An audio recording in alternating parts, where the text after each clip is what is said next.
Salut, c'est Landry pour une courte vidéo du samedi matin consacrée au Marvel et aujourd'hui je vais vous parler d'une malédiction. Je pense qu'il est maudit ce mec parce que à chaque film il perd quelqu'un. Vous l'avez lu dans le titre, je vais vous parler de Star-Lord. Évidemment, si vous n'avez ni vu Les Gardiens de la Galaxie, Les Gardiens de la Galaxie volume 2 et Avengers Infinity War, ne regardez absolument pas cette vidéo. Alors, Star-Lord, c'est un mec qui a jamais eu de chance dans la vie. Petit, il s'est fait enlever par des extraterrestres le jour de la mort de sa mère, qui vont l'élever à peu près comme un apprenti bandit. Personne ne dit plus le mot bandit.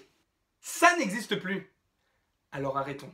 Ensuite, dans Les Gardiens de la Galaxie volume 2, il rencontre son vrai père qu'il n'a jamais connu. Et à la fin du film, il est obligé de le tuer. Et en plus de tout ça, là déjà c'est pas très gay, mais en plus, Yondu qu'il avait récupéré sur Terre, quitte la planète Ego avec lui, sauf qu'ils n'ont qu'un seul jetpack et un seul gadget pour pouvoir respirer dans l'espace. Donc Star-Lord voit littéralement mourir son père adoptif en face de lui une fois qu'il a tué son vrai père. Là déjà, tu pars sur une histoire hyper gay. Mais en plus de ça, dans Avengers Infinity War, Thanos force Star-Lord à tirer sur Gamora parce que Gamora lui demande, ou plutôt lui avait fait promettre précédemment. Et quand il décide enfin de lui tirer dessus pour ne pas que Gamora lui dise où est la dernière pierre de l'infini, quand il tire, ça jette des petites bulles.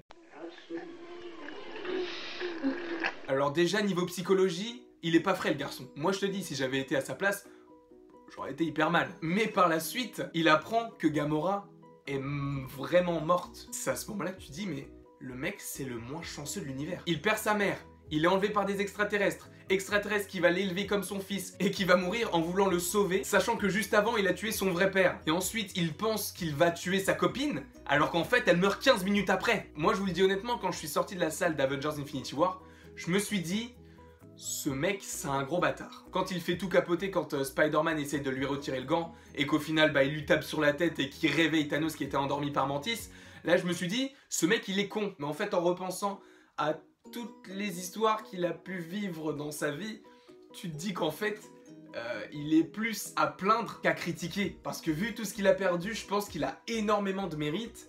Et moi, à sa place, j'aurais pas fait long feu. Donc si t'éprouves un minimum de compassion après cette vidéo pour Star-Lord, bien tu peux aimer, partager, commenter, t'abonner, évidemment. Ce que je viens de faire est une technique nulle, mais tu peux quand même le faire. Et moi, je vous dis à la prochaine pour la prochaine.